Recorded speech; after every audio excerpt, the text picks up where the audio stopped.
मेरे प्रिय आत्मन, युवक क्रांति दल युग क्रांति की इस पहली बैठक को संबोधित करते हुए मैं अत्यंत आनंदित हूं।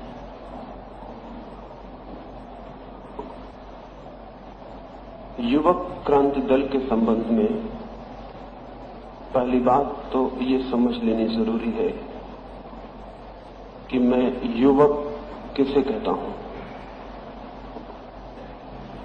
युवक क्रांति दल की दृष्टि में युवक होने का संबंध उम्र और आयु से नहीं है।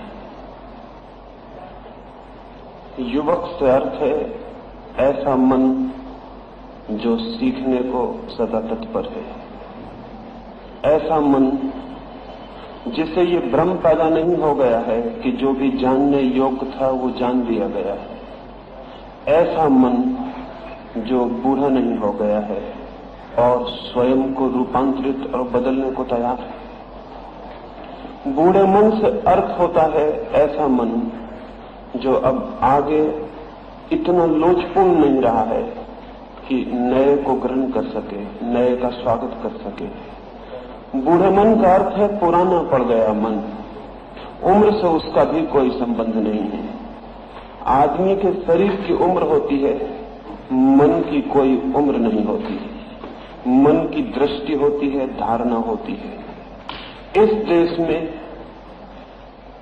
युवक हजारों वर्षों से पैदा होने बंद हो गए हैं। इस देश में बचपन आता है और बुढ़ापा आता है, युवक कभी भी पैदा नहीं होता है। वो बीच की कड़ी खो गई है। इसलिए तो देश इतना पुराना पड़ गया, इतना जराजीर्ण हो गया, इतना बूढ़ा हो गया। जिस देश में युवक होते हो उस देश में इतने बुढ़ापा आने का कोई भी कारण नहीं था। हमसे ज्यादा बूढ़ा देश पृथ्वी पर और कहीं नहीं। हमारी पूरी आत्मा बूढ़ी और पुरानी पड़ गई है।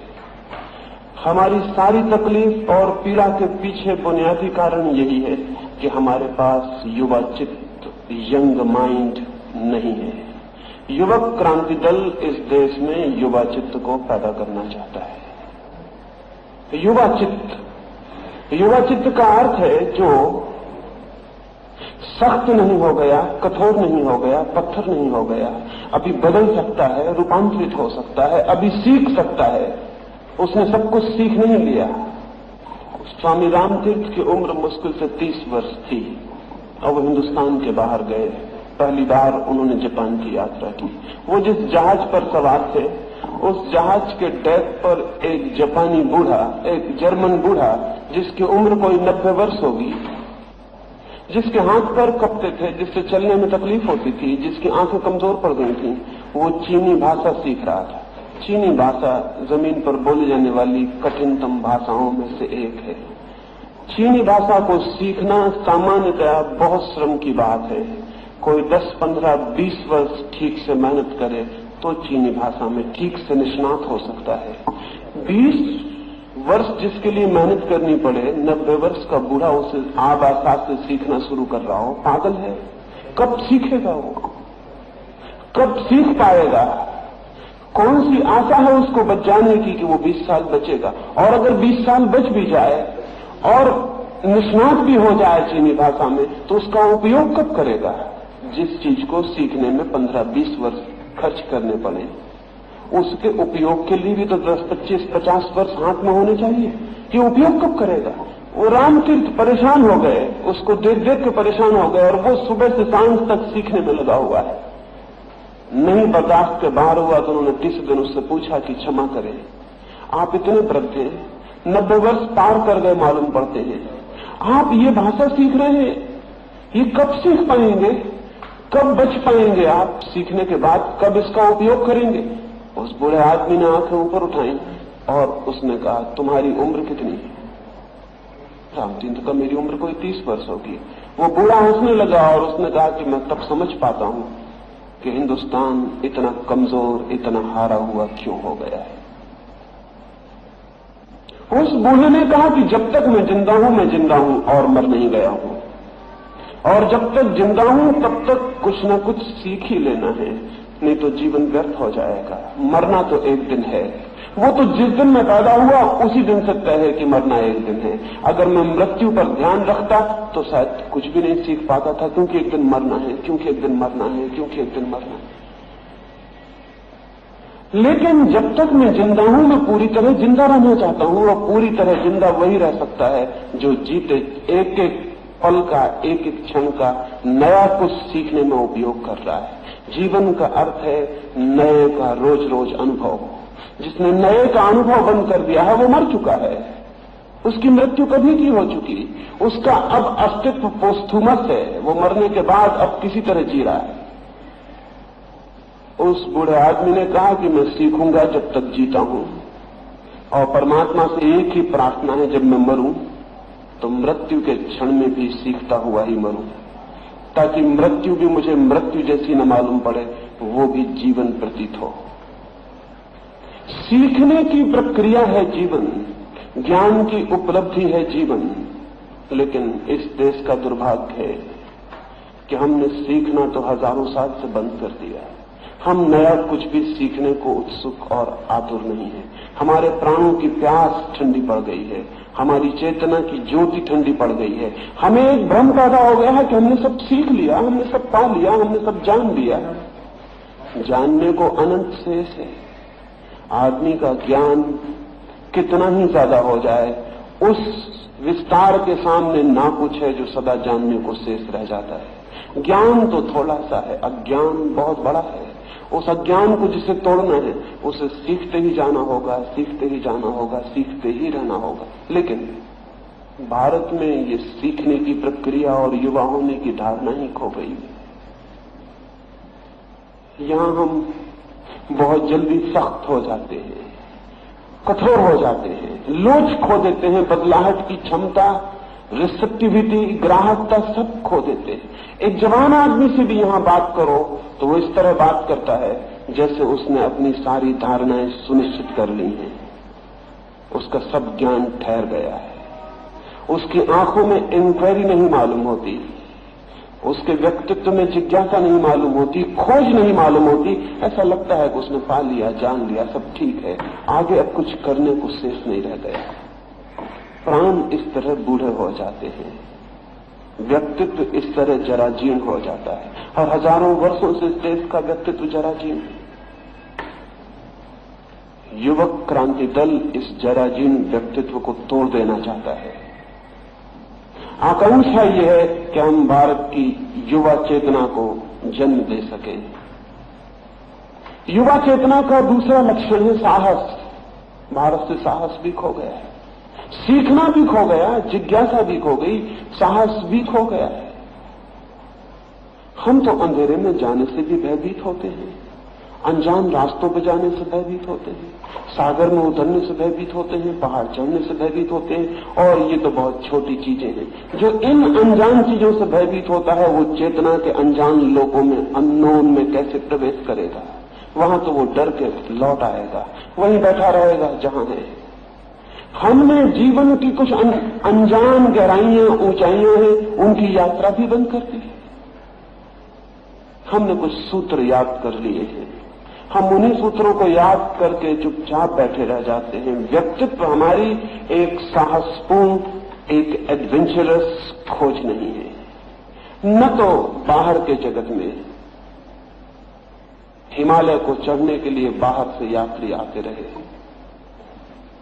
सैकड़ों यात्री आते रहे, प्रतिवर्ष उनके दल के दल आते रहे, वे मरते रहे, टूटते रहे, पहाड़ों से गिरते रहे, खोते रहे, लेकिन उनके दलों के आने में कमी न हुई, वो आते रहे। हिमालय पर चढ़ना था, एक अज्ञात शिखर बाकी था जहां मनुष्य के पैर नहीं पहुंचे थे, लेकिन हम हंसते रहे कि कैसे पागल, क्या जरूरत है एवरेस्ट पे जाने की, क्या प्रयोजन है, क्यों अपनी जान जोखिम में डालते हैं? हम समझते रहे कि पागल है, ना समझ है, क्यों अपनी जान जोखिम में डालते हैं? हम जिनका एवरेस्ट है उन्होंने उस पर चढ़ने की कोई तीव्र आकांक्षा प्रकट नहीं की। ये सवाल एवरेस्ट पर चढ़ने का और हिंद महासागर की गहराइयों में उतर जाने का ही नहीं है। इससे हमारे व्यक्तित्व का पता चलता है कि हम अज्ञात के प्रति आतुर नहीं है कि उसका पर्दा उघाड़ लेंगे, तो उसे हम जानने में लग जाएंगे।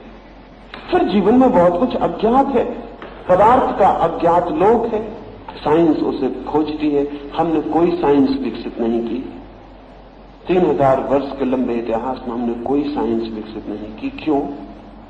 एक ही उत्तर हो सकता है कि हमें अज्ञात की पुकार सुनाई नहीं पड़ती। वो जो अननोन है, वो जो चारों तरफ से घेरे हुए, वो हमें बुलाता है, लेकिन हमें सुनाई नहीं पड़ता, हम बहरे हो गए। हमें तो जो ज्ञात है, हम उसी के घर में बैठ के जी लेते हैं और समाप्त हो जाते हैं। क्यों हमें अज्ञात की पुकार सुनाई नहीं पड़ती? अज्ञात का आवाहन हमारे प्राणों को आंदोलित नहीं करता। क्यों? सिवाय इसके कि हमारे भीतर करेज, साहस नहीं है।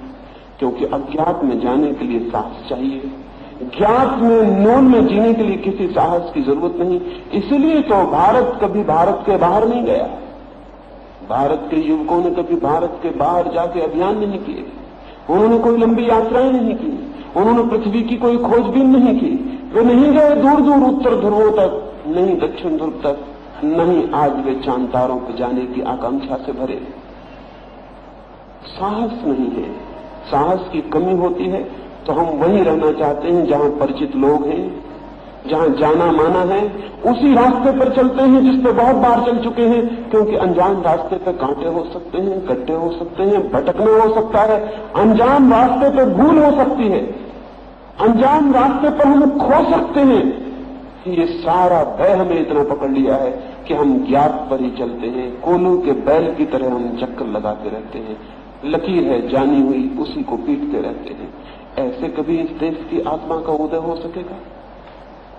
ऐसे भयभीत होकर कभी इस देश के प्राण जागरूक हो सकेंगे? ऐसे डरे डरे हम जगत की दौड़ में साथ खड़े हो सकेंगे, जहां चेतनाएं दूर की यात्रा कर रही हो, जहां रोज अज्ञात की पुकार सुनी जाती हो, जहां रोज अज्ञात की दिशा में कदम रखे जाते हो, जहां जीवन के एक एक रहस्य में प्रवेश करने की सारी चेष्टा की जा रही हो, उन सारे दुनिया के युवकों के युवकों के सामने, युवक मुल्कों के सामने हमारा बूढ़ा और पुराना देश खड़ा रह सकेगा? हम जी सकेंगे उनके साथ? नहीं, हम नहीं जी सकेंगे। और फिर हमारे नेता कहते हैं कि हमारा युवक सिर्फ नकल करता है। नकल नहीं करेगा तो क्या करेगा? अपनी तो कोई खोज नहीं कर सकता है, इसलिए जो खोज करते हैं उनकी नकल करने के सिवाय हमारे पास कुछ भी नहीं बचा।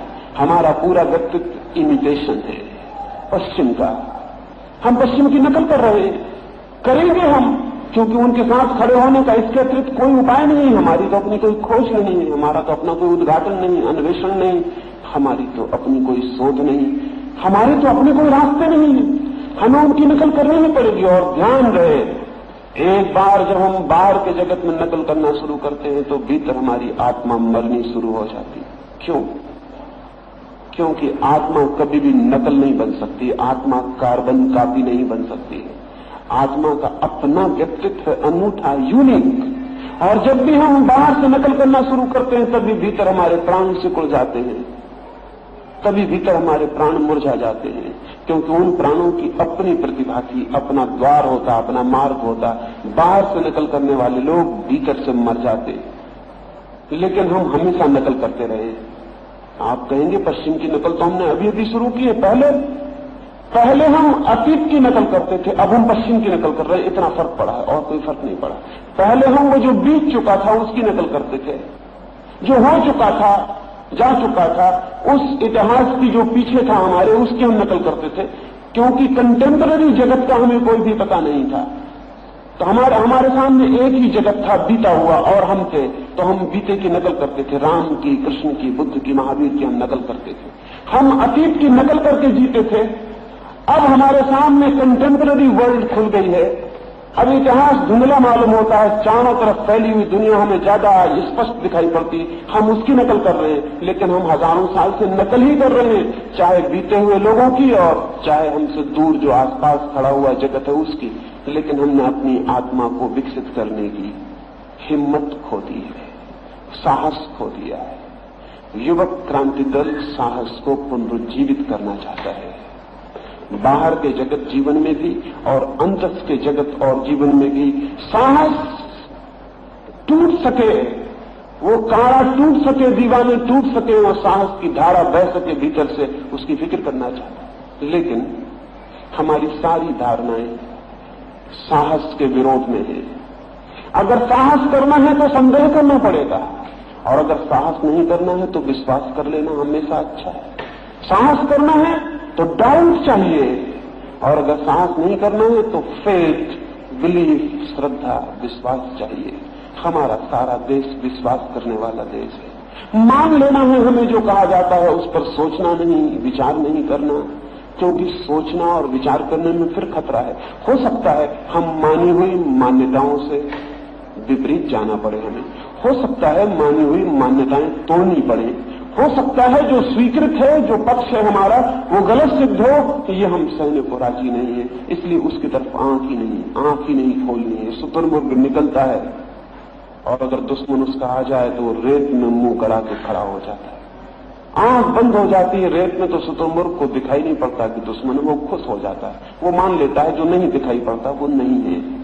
शुतुरमुर्ग को क्षमा किया जा सकता है, आदमी को क्षमा नहीं किया जा सकता, लेकिन भारत शुतुरमुर्ग के तर्क का उपयोग कर रहा है आज तक। वो कहता है जो चीज नहीं दिखाई पड़ती वो नहीं है, इसलिए विश्वास का अंधापन ओढ़ लेता है और जीवन को देखना बंद कर देता है।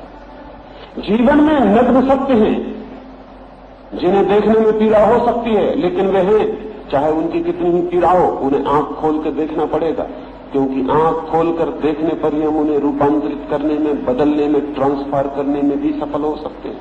आंख बंद कर लेने से हम अंधे हो सकते हैं, लेकिन तथ्य बदल नहीं जाते। हम सारे तथ्यों को छिपा के जी रहे हैं, क्योंकि विश्वास की एक गैर साहसपूर्ण धारणा हमने पकड़ ली है। संदेह की साहसपूर्ण यात्रा हमारी नहीं। इस वजह से कि साहस कम हो गया है, अकेले होने की हिम्मत हमारी कम हो गई। और ध्यान रहे, युवक का अनिवार्य लक्षण है अकेले होने की हिम्मत, the courage to stand alone. वो युवक होने का एक अनिवार्य लक्षण। हम भीड़ के साथ खड़े हो सकते हैं, जहां सारे लोग जाते हैं वहां हम जा सकते हैं, हम वहां नहीं जा सकते जहां आदमी को अकेला जाना पड़ता है। नई जगह तो आदमी को सदा अकेला जाना पड़ता है। किसी एक व्यक्ति को अकेले चलने की हिम्मत करनी पड़ती है, क्योंकि भीड़ तो पहले प्रतीक्षा करेगी कि पता नहीं रास्ता कैसा है। अकेले आदमी को हिम्मत जुटानी पड़ती। हमने अकेले होने की हिम्मत कब खो दी पता नहीं। हम अकेले हो ही नहीं सकते, हमें भीड़ चाहिए हमेशा साथ, तो ही हम खड़े हो सकते हैं। फिर हम युवा नहीं रह जाते, फिर वो जो यंग माइंड है वो हमें पैदा नहीं हो पाता। युवक क्रांति दल चाहता है अकेले होने का साहस एक एक युवक में पैदा होना चाहिए। जिस दिन एक एक युवक अकेला खड़े होने की हिम्मत करता है, उस दिन पहली बार उसकी आत्मा प्रकट होनी शुरू होती, उसकी प्रतिभा प्रकट होनी शुरू होती। जब वो कहता है कि चाहे सारी दुनिया ये कहती हो, लेकिन जब तक मेरा विवेक नहीं मानता मैं अकेला खड़ा रहूंगा, मैं सारी दुनिया के प्रवाह के विपरीत तैरूंगा। नदी इस तरफ जाती है पूरब, मुझे नहीं प्रतीत होता, मुझे नहीं तर्क कहता, नहीं विवेक कहता कि पूरब जाऊं, मैं पश्चिम की तरफ तैरूंगा, टूट जाऊंगा नदी की धार में, लेकिन कोई फिक्र नहीं, धार के साथ तभी तैरूंगा जब मेरा विवेक मेरे साथ होगा। जिस दिन कोई व्यक्ति जीवन की धार के विपरीत अपने विवेक के अनुकूल तैरने की कोशिश करता है, पहली बार उसके जीवन में वो चुनौती आती है, वो चैलेंज, वो संघर्ष आता है, वो स्ट्रगल आती है, जिसमें संघर्ष और चुनौती में से गुजर के उसकी आत्मा निखरती है, साफ होती है। आंख से गुजर के पहली दफा उसकी आत्मा कुंदन बनती है, स्वर्ण बनती है, लेकिन वो हमने खो दिया। अकेले होने की हमने हिम्मत खो दी। मैंने सुना है एक स्कूल में एक पादरी कुछ बच्चों को समझाने गया था। वो उन्हें करेज, मॉरल करेज, नैतिक साहस के बाबत समझाता था। उस पादरी से एक बच्चे ने पूछा कि आप कोई छोटी कहानी से समझा दें तो शायद हमें समझ में आ जाए। तो उस पादरी ने कहा कि तुम जैसे 30 बच्चे अगर पहाड़ पर घूमने गए हों, दिन भर के थके मांदे वापस लौटे हों, ठंडी हो रात, थकान हो, हाथ पैर टूटते हो, बिस्तर निमंत्रण देता हो, बढ़िया बिस्तर हो, अच्छे कंबल हो, उनमें सोने का मन होता हो, 29 लड़के शीघ्र जाके अपने अपने बिस्तरों में सो गए हैं सर्दी रात में, लेकिन एक बच्चा एक कोने में बैठ के घुटने टेक के अपनी रात्रि की अंतिम प्रार्थना कर रहा है। तो उस पादरी ने कहा, उस बच्चे को मैं कहता हूं कि उसमें साहस है, जबकि 29 बच्चे सोने के लिए चले गए हैं। रात सर्द है, दिन भर का थका हुआ है, 29 बच्चों का कंपटीशन है, भीड़ के साथ होने की सुविधा है, कोई कुछ कहेगा नहीं, कुछ कहने की बात नहीं है, लेकिन नहीं, वो अपनी रात्रि की अंतिम प्रार्थना पूरी करता है उस सर्द रात में थके हुए। इसे मैं साहस कहता हूं, नैतिक साहस, अकेले होने का साहस। उस पादरी ने कहा, महीने भर बाद वो फिर आया उस स्कूल में और उसने कहा कि पिछली बार मैंने नैतिक साहस की बात कही थी और एक कहानी सुनाई थी, क्या तुम भी कोई बता सकते हो नैतिक साहस की कोई कहानी बना के? एक बच्चा खड़ा हुआ, उसने कहा कि मैंने बहुत सोचा और मुझे याद आया कि उससे भी बड़े नैतिक साहस की एक घटना हो सकती है। उस पादरी ने कहा, कुछ तो तुम कहो। उस बच्चे ने कहा कि आप जैसे 30 पादरी पहाड़ पर गए हुए हैं, दिन भर के थके मांदे, भूखे प्यासे, रात सर्द है, वापस लौटे हैं, बहुत 30 पादरी हैं, दिन भर की थकान, ठंडी रात, आधी रात, 29 पादरी प्रार्थना करने बैठ गए हैं हाथ जोड़कर, और एक पादरी बिस्तर पर जाकर सो गया है। बच्चे ने कहा कि ये पहले करेज से ज्यादा बड़ा करेज, ज्यादा बड़ा साहस, क्योंकि हो सकता है पहला बच्चा ये सोच रहा हो कि मैं धार्मिक हूं और ये सब नास्तिक अधार्मिक सो रहे हैं, सो जाओ नरक में सड़ोगे, ये सोच सकता है वो बच्चा। अक्सर धार्मिक और प्रार्थना करने वाले लोग इसी भाषा में सोचते हैं कि दूसरों को कैसे नरक में सड़वा दें। सारा चिंतन, सारा जितना वो बेचारे प्रार्थना करते हैं, उपवास करते हैं, उतना ही क्रोध दुनिया के ऊपर उनका बढ़ता चला जाता है। वो कहते हैं एक एक को नरक में डलवा देंगे। सड़क पर जिसको भी देखते हैं कि कुछ अच्छे चमकदार और रंगीन खूबसूरत कपड़े पहने हुए, मन ही में सोचते हैं नरक में सड़ोगे। जिसको थोड़ा मुस्कुराते देखते हैं सोचते हैं सड़ोगे, सड़ोगे, नरक में सड़ोगे। वो अपनी उदास सूरत का बदला तो लेंगे किसी से, वो अपनी गमगीन और रोती हुई आत्मा का बदला तो लेंगे किसी से। तो हो सकता है उस बच्चे ने कहा कि वो बच्चा ये मजा ले रहा हो कि कोई फिक्र नहीं, आज मैं अकेला हूं तो कोई फिक्र नहीं, जब नरक की अग्नि में सड़ोगे तो मैं अकेला खड़ा देखूंगा, 29 सड़ते होगे। इसलिए वो साहस बहुत बड़ा नहीं भी हो सकता है, लेकिन दूसरा साहस उसने का बहुत बड़ा है। 29 पादरी जब स्वर्ग जाने की व्यवस्था किए ले रहे, तब एक बेचारा नरक जाने की तैयारी कर रहा है। तब उसे कोई कंसोलेशन भी नहीं, कोई सांत्वना भी नहीं है कि इनको नरक भेज दूंगा। तब उसे कोई सांत्वना नहीं है। तब टेम्पटेशन बड़ा है कि 29, तब उसे ये भी पता है कि 29 दुनिया में जाके कल सुबह क्या कहेंगे। हो सकता है रात भी न सो पाए, धार्मिक आदमी बड़े खतरनाक होते। हो सकता है आधी रात में पड़ोसियों को जगा के क्या है कि पता है उस पादरी की अब फिक्र मत करना, वो आदमी भ्रष्ट हो गया, उसने आज प्रार्थना नहीं की। लेकिन कुछ भी हो, चाहे पहला साहस रहा हो चाहे दूसरा, लेकिन साहस का अर्थ हमेशा अकेले होने का साहस है। क्या आप युवक हैं? अगर युवक हैं तो जीवन में अकेले खड़े होने की हिम्मत जुटानी पड़ती है। और ध्यान रहे, अकेले खड़े होने का अर्थ होता है विवेक को जगाना, क्योंकि जो विवेक को न जगा सके वो अकेला खड़ा नहीं हो सकता है। इसलिए तीसरी बात युवक क्रांति दल चाहता है इस देश में व्यक्ति व्यक्ति के भीतर विवेक, बोध, समझ, अंडरस्टैंडिंग को जगाने की कोशिश। क्योंकि अकेला आदमी तभी अकेला हो सकता है चाहे दुनिया उसके साथ ना हो, उसके पास विवेक साथ है, उसकी आंख में स्पष्ट दिखाई पड़ रहा है कि जो वो कर रहा है वो ठीक है, उसका तर्क, उसके प्राण उससे कह रहे हैं कि वो जो कर रहा है वो ठीक है, चाहे सारी दुनिया विपरीत हो। जीसस को जिस दिन सूली पर लटकाया होगा, जीसस जवान आदमी रहा होगा, ऐसे उम्र से भी वो जवान ही थे, 33 वर्ष की उम्र थी, लेकिन वो 70 वर्ष के भी होते तो कोई फर्क नहीं पड़ता था। जीसस युवा आदमी था, सारी दुनिया उसके विपरीत थी, 1 लाख आदमी इकट्ठे थे उसे सूली पर लटकाने को। वो चाहता तो माफी मांग सकता था, माफी उसे जरूर मिल जाती, वो चाहता तो कह सकता था कि मुझसे गलती हो गई, ये मैंने क्या पागलपन कर दिया, वो मुक्त हो जाता। एक गांव में बैठ के बढ़ईगिरी का काम करता, उसकी शादी होती, बच्चे पैदा होते और मजे से मर जाता। लेकिन नहीं, उस आदमी ने अकेले खड़े होने की हिम्मत की सूली पर भी, लेकिन वो अकेला खड़ा होकर किसी को नरक नहीं भेज रहा है, अकेला खड़ा होकर किसी के सड़ाने का आयोजन नहीं कर रहा है, किसी के प्रति क्रोध नहीं है उसके मन में, अकेला खड़ा है अपने विवेक के कारण, किसी के प्रति क्रोध के कारण नहीं। सूली पर लटकते हुए उसने अंतिम प्रार्थना की और कहा, हे परमात्मा, इन सब लोगों को माफ कर देना, क्योंकि इन्हें पता नहीं कि ये क्या कर रहे हैं। लेकिन उसे पता है कि वो क्या कर रहा है, उसे दिखाई पड़ रहा है कि वो क्या कर रहा है, उसे ज्ञात है कि वो जो कर रहा है ठीक है, क्योंकि पूरे प्राणों से सोचकर, विचार के, अनुभव से, उसकी पूरी बुद्धि की सलाह से उसने ये किया है, वो जानता है। और जिस दिन तुम्हारा है, मेरा विवेक मेरे साथ होता है, तुम्हारा विवेक तुम्हारे साथ होता है, उस दिन सारी दुनिया दो कौड़ी की हो जाती है, उस दिन तुम अकेले खड़े हो सकते हो।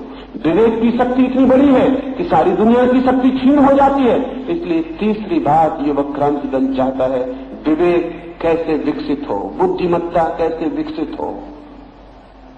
ज्ञान विकसित हो जाना एक बात है और बुद्धिमत्ता विकसित होनी बिल्कुल दूसरी बात है। नॉलेज आना एक बात है, विजडम आना बिल्कुल दूसरी बात है। नॉलेज और ज्ञान तो स्कूल, कॉलेज और विद्यालय दे देते हैं, लेकिन विजडम कौन देता है? सूचनाएं, इंफॉर्मेशन तो कॉलेज और विश्वविद्यालय दे देते हैं युवकों को, और उनको दे दे के जवानी में ही उनको बूढ़ा कर देते हैं, क्योंकि जितना उनको भ्रम पैदा हो जाता है कि हम जानते हैं, उतने ही जानने की जिज्ञासा कम हो जाती है। विश्वविद्यालय के मंदिर से निकलते वक्त युवक को ऐसा नहीं लगता कि वो जानने के एक नई यात्रा पर जा रहा है। अब उसे ऐसा लगता है जानने का काम हुआ बंद, ये सर्टिफिकेट मिल गया, बात हो गई समाप्त, अब मुझे जानना नहीं है, अब जानने की तो बात खत्म ही हो गई।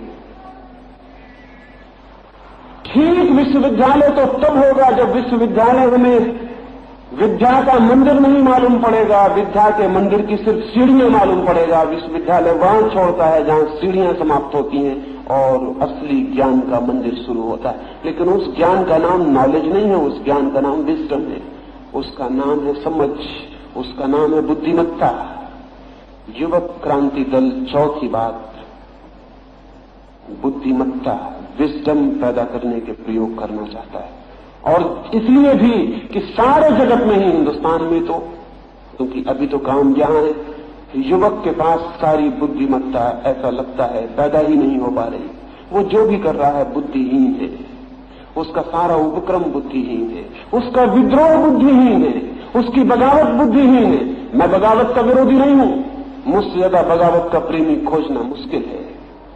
मैं विद्रोह का विरोधी नहीं हूं, मैं तो विद्रोह को धार्मिक कृत्य मानता हूं, रिबेलियन को मनुष्य का अधिकार मानता हूं। लेकिन जब विद्रोह बुद्धिहीन हो जाता है तो विद्रोह से किसी को कोई हित नहीं होता सिवाय अहित के। और जब विद्रोह अर्थहीन होता है और जब विद्रोह एक विवेकपूर्ण कृत्य नहीं होता तो वो दूसरे को तो नुकसान कम पहुंचाता है, विद्रोह को ही नष्ट कर डालता है। हिंदुस्तान का युवक एक विद्रोह की गति पर जा रहा है, एक दिशा पर जहां बुद्धिमत्ता बिल्कुल नहीं है। युवक क्रांति दल एक बुद्धिमत्ता जगाने की चेष्टा करना चाहता है।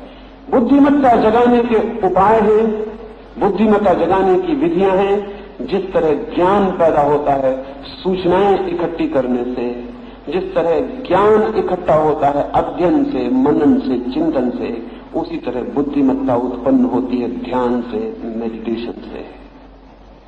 युवक क्रांति दल ध्यान का एक आंदोलन चलाना चाहता है पूरे भारत में। एक एक युवक के पास ध्यान की क्षमता होनी चाहिए, एक एक युवक के पास मेडिटेशन की विधि होनी चाहिए। वो जब चाहे तब अपने गहरे से गहरे प्राणों में प्रवेश कर सके, वो जब चाहे तब अंतर के द्वार खोल सके और अंतर के मंदिर में प्रविष्ट हो सके। जिस दिन कोई व्यक्ति अपनी आत्मा के जितने निकट पहुंच जाता है उतना ही बुद्धिमान हो जाता है। बुद्धिमत्ता का संबंध है कौन व्यक्ति अपनी आत्मा के कितने निकट है उतना ही वाइज, उतना ही विजडम उसके पास होती है। जो आदमी अपनी आत्मा से जितना दूर है उतना ही कम बुद्धिमान होता है। बुद्धिमत्ता आती है ध्यान से, जैसे ज्ञान, नॉलेज आता है अध्ययन से, मनन से, शिक्षण से, उसी तरह बुद्धिमत्ता आती है ध्यान से। इस देश के युवक को ध्यान की प्रक्रिया में ले जाने का एक बड़ा मूवमेंट फॉर मेडिटेशन, सारे देश के कोने कोने में बच्चे बच्चे तक ध्यान की खबर पहुंचानी है और ध्यान की प्रक्रिया पहुंचानी है। वो युवक क्रांति दल करना चाहता है। ध्यान व्यक्ति को उपलब्ध हो तो व्यक्ति शांत हो जाता है, और जितना शांत व्यक्ति होगा उतने सुंदर समाज के सृजन का घटक बन जाता है। जितना शांत व्यक्ति होगा उतने सत्य, उतने साहस, उतने अकेले होने की हिम्मत, उतने अज्ञात की तरफ जाने की कामना और उतना जोखिम उठाने के व्यक्तित्व में मजबूती आ जाती है। जितना शांत व्यक्ति होगा उतना कम भयभीत होता है, जितना शांत व्यक्ति होगा उतना स्वस्थ होता है, जितना शांत व्यक्ति होगा उतना जीवन को झेलने और जीवन को सामना करने की शक्ति उसके पास होती है।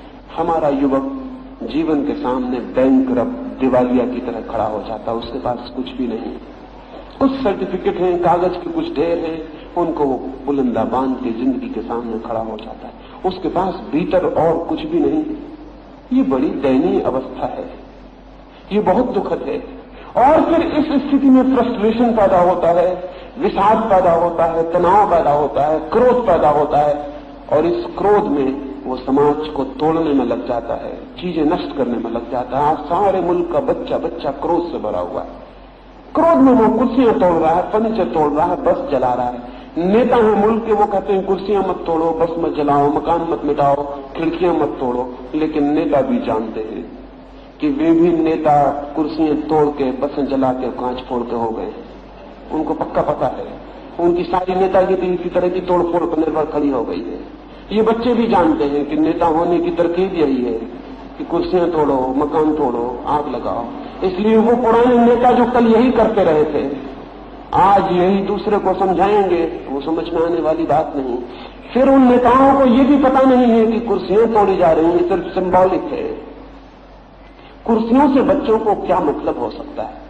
किस आदमी को कुर्सी तोड़ने से मतलब हो सकता है? बस जलाने से किसको मतलब हो सकता है? बस से किसकी दुश्मनी?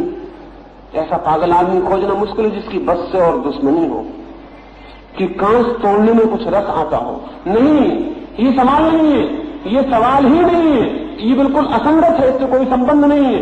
युवक है भीतर अशांत और पीड़ित और परेशान आदमी कुछ भी चीज तोड़ लेता है तो थोड़ी सी राहत मिलती, थोड़ा रिलैक्सेशन मिलता है। कुछ भी तोड़ ले। एक मनोवैज्ञानिक के पास एक बीमार को लाया गया था, वो एक दफ्तर में नौकर था। उस दफ्तर में उसका वो कुछ कर नहीं सकता था, लेकिन भीतर क्रोध तो आता था। क्रोध आता था तो घर जाके पत्नी पर टूट पड़ता था। क्रोध आता था तो कभी गुस्से में अपनी ही चीजें तोड़ लेता था। लेकिन ख्याल में आता था ये क्या पागलपन। फिर क्रोध बढ़ता चला गया। फिर उसके मन में ऐसा होने लगा कि होगा जो कुछ होगा, एक दिन जूता निकाल के मालिक की सेवा कर दी जाए। हाथ उसका जूते पे जाने लगा तो वो बहुत घबराया कि तो बहुत खतरनाक बात हुई जा रही है, अगर जूता मैंने मार दिया तो मुश्किल में पड़ जाऊंगा। फिर वो जूता घर छोड़ के आने लगा, क्योंकि किसी भी दिन खतरा हो सकता था। लेकिन जूता घर छोड़ के आने से क्या संबंध था? वो जूता तो केवल प्रतीक था। बात और तरह होने लगी। वो टेबल से डंडे उठाने लगा, वो स्याही की दबात उठा के फेंकने की ख्याल करने लगा। तब उसे घबराहट आई और उसने घर जाके अपने मित्रों को कहा कि मैं बड़ी मुश्किल में पड़ गया हूं, बस कुछ भी मिल जाए तो मैं मालिक को मारना चाहता हूं। वो एक मनोवैज्ञानिक के पास ले गया। उस मनोवैज्ञानिक ने कहा कुछ मत करो, मालिक की एक तस्वीर घर में बना लो और रोज सुबह 5 जूते बिल्कुल रिलीजियसली तस्वीर को मारो। बिल्कुल इसमें भूल चूक ना हो, जैसे कि पुजारी पूजा करता है और माला फेरने वाले माला फेरते, ऐसा रिलीजियसली इसको बिल्कुल 5 जूते मारो, फिर दफ्तर जाओ। दफ्तर से लौट के पहला काम इसको 5 जूते मारो, फिर दूसरा काम करो। वो आदमी हंसा, उसने कहा इससे क्या होगा, लेकिन ये सुन के भी उसके चेहरे पर जो भाव आया वो एक रिलैक्सेशन का था, एक शांति का था। उस मनोवैज्ञानिक ने कहा होगा, तुम फिक्र मत करो, कल से ये कार्य शुरू करो। उसने 5 जूते सुबह ही उठ के मारे। बड़ी जल्दी रही, रात में कई दफे नींद खुली कि जल्दी सुबह हो जाए। सुबह हुई, उसने 5 जूते मारे। 5 जूते मार के वो बड़ा हैरान हुआ, मन उसका बड़ा हल्का सा लगा। और मालिक जो कि जूता खाए हुए सामने पड़े थे, उन पर बड़ी दया मालूम हुई। वो दफ्तर गया उस दिन तो उसका व्यवहार भिन्न था। 15 दिन रोज जूते मारता रहा और दफ्तर में वो दूसरा आदमी हो गया। उसका मालिक उससे पूछने लगा, क्या हो गया तुम्हें, तुम बिल्कुल बदल गए, तुम इतने शांत हो गए हो, तुम इतना कुशलता से काम कर रहे हो। उसने कहा, मालिक वो पूछे ही मत कि क्या तरकीब से काम दिया, उसमें नौकरी जाने का खतरा हुआ। इसके भीतर तोड़ने फोड़ने की, मिटाने की, किसी को नीचा दिखाने की तीव्र भावना काम कर रही थी। वो भावना किसी भी रूप में निकल सकती थी। वो टेबल तोड़ सकती थी, कांच फोड़ सकती थी। घर में पत्नियां जानती हैं भली भांति कि पति से झगड़ा होता है, बर्तन बेचारे टूट जाते हैं। माताएं जानती हैं भली भांति पति से झगड़ा होता है, बच्चे पिट जाते हैं। क्रोध यहां वहां से निकलना शुरू होता है। युवक के पास क्रोध तो बहुत है, शांति बिल्कुल नहीं, इसलिए सारा उपद्रव हो रहा है। उपद्रव बढ़ेगा, उपद्रव गहरा होगा। अभी वो मकान तोड़ रहे हैं, कल वो मकान जलाएंगे। अभी वो बसें जला रहे हैं, कल वो आदमियों को जलाएंगे। 50 साल के भीतर आदमी जलाए जाएंगे अगर युवक का क्रोध इसी तरह गति करता रहा और उसे शांति की दिशा में ले जाने का कोई उपाय नहीं मिल सका। मैंने सुना है, हॉलैंड मेरे एक मित्र थे और उन्होंने मुझे वहां से लिखा कि यहां एक अजीब बात हो गई। युवकों और विद्यार्थियों का एक नया आंदोलन है, वो सैटरडे नाइट मूवमेंट कहलाता। शनिवार की रात को सड़कों पर लड़के और लड़कियां निकल आते हैं, शोरगुल करते हैं, पत्थर फेंकते हैं, अकारण, कोई कारण नहीं है। सैटरडे नाइट मूवमेंट ही है वो, उसका किसी से कोई संबंध नहीं। सड़कों पर नाचते हैं, गालियां बकते हैं, शराब पीते हैं, मेस्कलिन, लिसर्जिक एसिड, मारिजुआना का उपयोग करते हैं और फिर चौगड्डों पे इकट्ठे होकर विचार करते हैं कि हम आज ऐसा क्या करें कि पुलिस हमें जेल भेज सके। इसका विचार करते हैं चौगड्डों पर खड़े होकर, अब हम आज की रात क्या करें कि पुलिस हमें जेल भेज सके। कोई कारण नहीं है, कोई झगड़ा नहीं है, कोई फीस कम नहीं करवानी है, कुछ और मामला नहीं है, लेकिन क्रोध इतना इकट्ठा है कि उसको रिलीज चाहिए, उसे कहीं से निकलना होगा। नेता चिल्लाते रहेंगे, कुछ नहीं हो सकता, क्योंकि नेता खुद अशांत और पीड़ित और परेशान। राजनीतिज्ञों से ज्यादा अशांत आदमी पृथ्वी पर और कौन हो सकते। तो वो बेचारे कहते हैं कि शांति रखो, शांति रखो, लेकिन भीतर उनके इतनी अशांति चलती है, उनकी शांति का कोई अर्थ नहीं। उन्हें पता भी नहीं कि क्या हो रहा है मनुष्य की चेतना में। मनुष्य की चेतना ने ज्ञान तो अर्जित कर लिया है, बुद्धिमत्ता अर्जित नहीं की। मनुष्य की चेतना ने सूचनाएं तो इकट्ठी कर ली, लेकिन चेतना ज्ञानवान नहीं हो पाई। मनुष्य ने महत्वाकांक्षा तो सीख ली है, एम्बिशन तो सीख ली है। सारी शिक्षा का एक ही फल हुआ है कि आदमी को महत्वाकांक्षी बना दिया, लेकिन शांति उसके पास बिल्कुल नहीं है। तो युवक क्रांति दल ध्यान के माध्यम से शांति का एक आंदोलन चलाना चाहता है। व्यक्ति को चाहिए शांति और समाज को चाहिए क्रांति। ये दो बातें युवक क्रांति दल के बुनियादी आधार हैं। व्यक्ति को चाहिए शांति और समाज को चाहिए क्रांति। व्यक्ति हो इतना शांत कि उसके भीतर कोई पीड़ा, कोई दुख, कोई क्रोध न रह जाए। और समाज है गलत, समाज है रुग्ण, समाज है अगली, समाज है कुरूप। हजारों साल की बेवकूफियों के आधार पर समाज हमारा निर्मित है। उन सबको आग लगा देने की, उन बेवकूफियों को, उन सबको जिनके आधार पर हम खड़े हैं। अभी आज हिंदुस्तान में शूद्र हैं, आज भी 20वीं सदी में मनु महाराज ने 3000 वर्ष पहले जिन शूद्रों को खड़ा किया था वो अब भी खड़े। करोड़ों करोड़ों लोगों को, मनुष्यों की आज भी जीवन स्थिति उपलब्ध नहीं है, उसे तोड़ देना पड़ेगा। हजारों वर्षों से स्त्रियों को गुलाम की तरह खड़ा किया गया। आज नामचारे को वो स्वतंत्र मालूम पड़ती हैं, लेकिन आज भी वे स्वतंत्र नहीं है। आज भी शिष्ट से शिष्ट नगर में किसी लड़की का रात अकेले निकलना असंभव है। ये कोई स्वतंत्रता है? ये कोई स्वतंत्रता है? बूढ़े से बूढ़ी स्त्री निकलती हो तो छोटे से छोटे बच्चे गाली बकेंगे, पत्थर फेंकेंगे, धक्का मार जाएंगे। ये कोई स्वतंत्रता है? स्त्री की ये कोई स्थिति है? सोचना है फिर से कि 3000 वर्षों में जो हमने किया है उसमें हमारा जीवन के प्रति जो दृष्टिकोण है वो गलत रहा होगा। अन्यथा स्त्री और पुरुषों के बीच ऐसा दुर्भाव नहीं हो सकता था जैसा दुर्भाव है। स्त्री और पुरुष दो अलग जाति के प्राणी मालूम होते, एक ही जाति के प्राणी नहीं मालूम होते। ऐसा मालूम होता ये स्पेसीज ही अलग है, ये अलग ही दो तरह की कौमें हैं। ये सांस सांस किसी तरह जीते हैं लेकिन सांस सांस है नहीं। इतनी लंबी दीवार खड़ी की है आदमी और औरत के बीच। उस आदमी और औरत के बीच जितनी बड़ी दीवार उठाई गई है उतना ही मुश्किल होता चला गया है, क्योंकि जितना बड़ा रुकावट डाली जाती है उतना ही आकर्षण तीव्र हो जाता है। स्त्री और पुरुष के बीच जितना फासला पैदा करने की कोशिश की गई है, स्त्री और पुरुष को उतना ही सेक्सुअल कामुक बनाया गया है। वो सारे फासले तोड़े जाने जरूरी है, स्त्री और पुरुष को निकट लाना जरूरी है, ताकि ये संभव न रह जाए कि कोई स्त्री को धक्का दे। ये तभी तक संभव है जब तक स्त्री और पुरुष बहुत निकट नहीं है। उन्हें साथ खेलना है, बचपन से साथ पढ़ना है। आज भी यूनिवर्सिटी की क्लास में भी जाओ, लड़कियां अलग बैठी हैं, लड़के अलग बैठे हैं। क्या बेहूदगी! यूनिवर्सिटी के तल पर लड़कियां अलग बैठी हैं एक कोने में, लड़के एक तरफ अलग बैठे हुए। और शिक्षक का कुल काम, एक पहरेदारे का काम है कि वो देखता रहे कि लड़कियां कहीं पास तो नहीं आ जाते। ये पुलिस वाला बनाए हुए है प्रोफेसर को, उसको आदमी बनने दो। वो दूसरे काम से यहां आया हुआ है, इस बेवकूफी में पढ़ने को नहीं। लेकिन एक ही भय है कि कहीं स्त्री पुरुष पास न आ जाए। ये भय क्या है? हमारे सेक्स के प्रति जो धारणाएं हैं वो नासमझी की हैं, अवैज्ञानिक है। स्त्री और पुरुषों को निकट लाने की जरूरत है, करीब लाने की जरूरत है। जब हम उनको करीब नहीं ला पाते तो फिर वे करीब आने की परवर्टेड कोशिश करते हैं, फिर विकृत कोशिश करते हैं, फिर बेचारे दूर से ही एक कंकड़ मार के स्पर्श करने की कोशिश करते हैं। जब हाथ से स्पर्श नहीं करने दोगे तो कंकड़ से। फ्लाइंग किस, अजीब है बात। फ्लाइंग किस भी हो सकता है, लेकिन होता है और होगा। निकट आने की सारी संभावना हमने छीन कर दी। उसकी वजह से इतना परवर्षण है, इतनी सेक्सुअलिटी है, इतनी कामुकता है। उसे मिटाना है। समाज में क्रांति चाहिए, एक सेक्सुअल रेवोल्यूशन, काम के प्रति एक क्रांतिकारी दृष्टिकोण और परिवर्तन चाहिए, तो हम स्वस्थ हो सकेंगे। नहीं तो ऊपर से ब्रह्मचर्य की बातें चलती रहेंगी और गीता में कोई गंदी किताब छिपा के पढ़ता रहेगा। ये दोनों बातें एक साथ चलेंगी। जल्दी पिताजी आएंगे तो गीता दिखाई पड़ने लगेगी। पिताजी गए कि भीतर से न मालूम क्या निकल आएगा। तो गंदी तस्वीरें होंगी, तब तक नंगी तस्वीरें होंगी सड़कों पर। सड़कों पर नंगी तस्वीरें किस बात का सबूत है?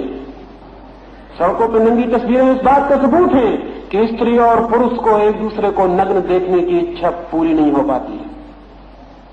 बचपन से ही जिज्ञासा है, स्त्री का शरीर कैसा है, पुरुष का शरीर कैसा है, और वो जिज्ञासा पूरी नहीं हो पाती। आदिवासी समाज में नहीं किसी को जिज्ञासा है। हमें क्यों जिज्ञासा है इतनी? हमने शरीर को भी इस तरह छिपाया है, इस तरह उसको जुगुप्सा पैदा कर दी उसके चारों तरफ, तो उसे देखने की आकांक्षा है। फिर उसकी देखने की आकांक्षा से फिल्म बनती है, नंगी तस्वीर बनती, नंगा उपन्यास बनता है। उस पर हम रोक लगाते हैं कि नहीं होना चाहिए, तब वो नंगा उपन्यास अंडरग्राउंड चला जाता है, तब वो नीचे से बिकता है, तब वो हर दुकान पे मिलता है, उसके ज्यादा पैसे चुकाने पड़ते हैं, उसके ऊपर नाम कुछ होते हैं, भीतर कुछ होता है, नंगी तस्वीरें दिखती हैं और आदमी रुग्ण होता चला जाता है। नहीं, छोटे बच्चे नग्न होने चाहिए जितनी देर तक संभव हो सके, 5 वर्ष 6 वर्ष। घर में जितनी देर तक वो नंगे खेल सके खेलने देना चाहिए, ताकि वो जान ले कि शरीरों में कुछ भी नहीं है, शरीर में कुछ है नहीं जिसके लिए परेशान हो जिंदगी भर। अगर थोड़े से बोधपूर्वक 5-7 वर्ष के बच्चे अगर बोधपूर्वक हों और नग्न रहें, कभी नग्न खेल सकें, नग्न स्नान कर सकें, तो उनकी जिज्ञासा हमेशा को समाप्त हो जाएगी। अभी हालत यह है कि 70 वर्ष के बूढ़े की जिज्ञासा भी शांत नहीं होती। वो 70 वर्ष का बूढ़ा भी स्त्री को देखता है तो उसकी आंखें उसके कपड़ों के भीतर प्रवेश करने लगती। उदाहरण के लिए मैंने कहा कि हमें एक कामुक काम के प्रति एक क्रांति से गुजरने की जरूरत है, अर्थ के प्रति एक क्रांति से गुजरने की जरूरत है। क्या बात है कि इतना बड़ा मुल्क गरीब होता चला जाए और कुछ थोड़े से लोगों के पास पैसे इकट्ठे होते चले जाए। ये बर्दाश्त करने के बाहर है कि सारी संपदा एक तरफ इकट्ठी हो जाए, सारा मुल्क नंगा, दीनहीन, दुखी और पीड़ित हो जाए। नहीं, एक मुल्क को इकोनॉमिक रेवोल्यूशन की जरूरत है। संपत्ति का समान वितरण जरूरी है।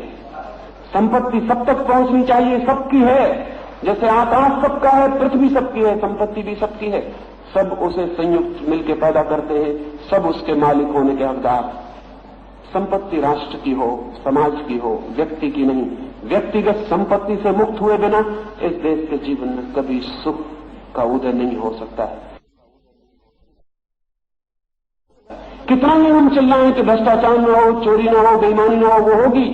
क्योंकि जब तक संपदा एक तरफ इकट्ठी होगी, एक तरफ शोषक होंगे, दूसरी तरफ शोषितों का बड़ा समाज होगा, तब तक चोरी कैसे बंद होगी, बेईमानी कैसे बंद होगी, भ्रष्टाचार कैसे बंद होगा? नहीं बंद होगा। चाहे ऋषि मुनि कितना ही समझाएं, ऋषि मुनि कितना ही कहें कि धैर्य रखो, संतोष रखो, चोरी मत करो, कितना ही समझाएं, वो कोई सुनेगा नहीं। उनके चिल्लाने से कुछ भी नहीं होगा। वो चिल्लाते रहेंगे और कुछ भी नहीं होगा। उनके चिल्लाने से सिर्फ एक फर्क पड़ता है, वे सच्चा आदमी तो पैदा नहीं कर पाते, पाखंडी आदमी जरूर पैदा कर देते। पाखंडी आदमी का मतलब ये, वो कहता कि मैं कहां चोरी करता हूं, मैं तो अनुव्रती हूं, मैं तो अनुव्रत पालन करता हूं, मैं तो मानता हूं कि कम से कम में संतोष रखना चाहिए, मैं तो धार्मिक आदमी हूं, मैं कहां चोरी करता हूं। ऊपर से वो एक चेहरा बनाएगा जिस पर तिलक लगा हुआ है, चोटी बंधी हुई है, और पीछे दूसरे आदमी होगा जो दिखाई पड़ जाए तो आप पहचान ही न सकेंगे क्या ये वही सज्जन है। वो भीतर जो आदमी छिपा हुआ बिल्कुल दूसरा है। रोशनी में वो दूसरा दिखाई पड़ता है, अंधेरे में वो आदमी बिल्कुल दूसरा है। रोशनी में वो बड़ा धार्मिक मालूम पड़ता है, मंदिर में पूजा करता दिखाई पड़ता है, अंधेरे में लोगों की जेबें काट रहा है, उनकी गर्दनें काट रहा है। ये पाखंडी आदमी पैदा हो गया, ये हिपोक्रेट ह्यूमैनिटी पैदा हो गई। ये कैसे पैदा हो गई है? ये पैदा हो गई है कि जहां जिंदगी की असली सवाल है उनको बदलना नहीं चाहते और झूठी बातें बदलने की बातें करते हो, कहते भ्रष्टाचार मिटाएंगे, चोरी मिटाएंगे, झूठ मिटाएंगे। जब तक शोषण है तब तक ये कुछ भी नहीं मिट सकता। शोषण मिटेगा तो ये सब मिट जाएगा। शोषण के मिटते ही चोरी समाप्त हो जाती है। जब तक व्यक्तिगत संपत्ति है दुनिया में तब तक चोरी जारी रहेगी। न तुम्हारी अदालतें रोक सकती है, न तुम्हारे जज रोक सकते हैं, न तुम्हारी पुलिस रोक सकती है। सिर्फ इतना ही होगा कि पुलिस भी चोरी करेगी, अदालत भी चोरी करेगी, जज भी चोरी करेगा, नेता भी चोरी करेंगे, कुछ नहीं रुकने वाला। व्यक्तिगत संपत्ति के जाते ही चोरी जाएगी, क्योंकि व्यक्तिगत संपत्ति की बाई प्रोडक्ट है चोरी। वो उससे पैदा हुई है, वो उसके साथ ही जा सकती है, उसके बिना नहीं जा सकती। तो देश को एक आर्थिक क्रांति की जरूरत है। देश को और बहुत तलों पर क्रांति की जरूरत है। पारिवारिक क्रांति की जरूरत है, शैक्षणिक क्रांति की जरूरत है। उस सब में विस्तार में आज तो नहीं जा सकूंगा। इतना ही कहना चाहूंगा कि देश को आमूल क्रांति की जरूरत है। पूरा देश, पूरी जड़ें बदलने की जरूरत है। युवक क्रांति दल समाज में एक क्रांति लाना चाहता है, खबर पहुंचाना चाहता है गांव गांव, देहात देहात तक, एक एक व्यक्ति तक, कि सोचो, विचार करो, जिंदगी कहां कहां बदलने जैसी है उसे बदलना है। व्यक्ति में चाहिए शांति और समाज में चाहिए क्रांति। ये युवक दल का ख्याल है और योजना है। जो युवक उससे संबंधित होंगे वे एक वैचारिक वातावरण, एक रिनासा, एक पुनर्जागरण पैदा करने की कोशिश करेंगे। उनका कोई आज राजनीतिक सवाल नहीं है, न कोई लक्ष्य है। राजनीतियों ने कुछ सीधा लेना नहीं है। इस मुल्क में अभी तो जरूरत है एक मानसिक परिवर्तन की, एक मेंटल चेंज की। तो युवक क्रांति दल का कोई राजनीतिक सवाल नहीं है। उसका सवाल है कि वो मुल्क की आत्मा को क्रांति के लिए तैयार करने की हवा दे सके। उस हवा से अपने आप राजनीति भी बदल जाएगी, अपने आप उसे बदलना पड़ेगा। अभी तो देश की आत्मा को सब पहलुओं पर क्रांति की दृष्टि, सिर्फ दृष्टि काफी है। अभी तो एक थिंकिंग, एक विचार काफी है। तो अभी युवक क्रांति दल की योजना एक सांस्कृतिक क्रांति की हवा, एक कल्चरल रिवोल्यूशन की हवा, एक वातावरण, एक साइकिक एटमॉस्फियर पैदा करने का है। उसके बाद जो आज युवक हैं, विश्वविद्यालय में पढ़ते हैं, स्कूल में पढ़ते हैं, कल वे जिंदगी में जाएंगे, वे राजनीति में जाएंगे, वे दुनिया को अधिकार के पद पर होंगे। तब आज जो उनके चित्त में हवा पैदा हो जाएगी, तो कल जब उनके हाथ में सत्ता होगी, वो समाज को आमूल बदलने में समर्थ हो सकेंगे। युवकों की अभी जो ये युवक क्रांति दल है, ये इस चेष्टा में संलग्न रहेगा कि युवक जब शक्ति में पहुंचे उसके पहले उनके व्यक्तित्व का आमूल रूपांतरण हो जाए, भीतर वे शांत हो जाएं और उनका मस्तिष्क जीवन को बदलने की तेज आंख से भर जाए, जीवन को बदलने की तीव्र पीड़ा उन्हें पकड़ ले। तो कल जो आज युवक हैं, युवा हैं, बच्चे हैं, कल उनके हाथ में होगा देश। हम चाहें तो 20 साल में इस देश की पूरी काया पलट कर सकते हैं, क्योंकि 20 साल में एक पीढ़ी बदल जाती है, 20 साल में नई पीढ़ी के हाथ में ताकत आ जाती है। युवकों ने अगर इस पर नहीं सोचा तो ये देश रोज अंधेरे से अंधेरे में उतरता चला जाएगा। इस देश के पास बचाने का और कोई उपाय नहीं है। न कोई नेता बचा सकता है इसे, न कोई गुरु बचा सकता है इसे, और न परमात्माओं से की गई प्रार्थनाएं बचा सकती हैं इसे। इसे बचाया जा सकता है तो एक ही हालत में, वो जो युवा आत्मा है, वो जो यंग माइंड है, उसका जन्म हो सके तो इस देश को हम बचा सकते हैं। ये थोड़ी सी बातें मैंने कही, इन मेरी बातों को इतने प्रेम और शांति से सुना, उससे अनुग्रहित हूं और अंत में सबके भीतर बैठे परमात्मा को प्रणाम करता हूं। मेरे प्रणाम स्वीकार करें।